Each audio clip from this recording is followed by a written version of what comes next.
دوستو آج کی سب سے بڑی بریکنگ سٹوری آپ کے سامنے ہے۔ امریکہ، ہاں وہی امریکہ جس نے دنیا کو خون اور بارود میں ڈبو دیا، آج پھر وہی پرانا کھیل کھیلنا چاہ رہا ہے، لیکن اس بار میدان میں ہے افغانستان اور ساتھ ہے پاکستان۔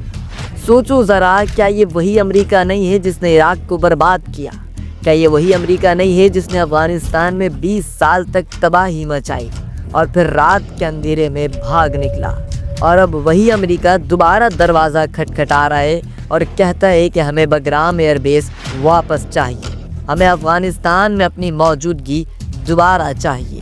لیکن افغانستان نے دو ٹوک جواب دیا، ایبسولوٹلی ناٹ۔ چین نے کہا کہ یہ برداشت نہیں ہوگا، اور پاکستان نے امریکہ کے چہرے پر وہی آئینہ رکھ دیا جس میں اس کا غرور، اس کی دوغلی پالیسی اور اس کا خون آلودہ چہرہ سب کے سامنے دکھائی دے رہا ہے۔ دوستو ایک بات یاد رکھیے، امریکہ کے کاغذ پر پلان تیار ہو چکا ہے۔ وہ کہتے ہیں کہ ہمیں افغانستان میں دوبارہ قدم جمانا ہے تاکہ چین کو کنٹرول کیا جا سکے، تاکہ پاکستان کو دباؤ میں رکھا جا سکے، تاکہ مسلم دنیا کو پھر غلام بنایا جا سکے۔ لیکن سوال یہ ہے کہ کیا یہ سن 2001 ہے؟ کیا یہ وہی زمانہ ہے جب قومیں سوئی ہوتی تھیں؟ نہیں، یہ ہے سن 2025۔ یہ نئی نسل ہے، یہ نئی دنیا ہے۔ افغان حکومت نے امریکہ کو صاف کہا کہ تم واپس آنا چاہتے ہو، لاشوں پر قدم رکھ کے آنا۔ یہ زمین اب صرف افغانوں کی ہے۔ یہ بگرام جس پر تم 20 سال تک بیٹھے رہے، یہ اب ہماری غیرت کی علامت ہے۔ دوستو یہ وہی بگرام ہے جس سے ڈرون اڑتے تھے، جہاں سے بے گناہ پر بم برسایا جاتا تھا، جہاں سے خون کی ندیاں بہتی تھیں، اور آج وہی بگرام امریکہ کے لیے بند بن چکا ہے۔ چین نے امریکہ کو خبردار کر دیا ہے کہ اگر تم نے خطے میں قدم رکھا تو ہم خاموش نہیں بیٹھیں گے۔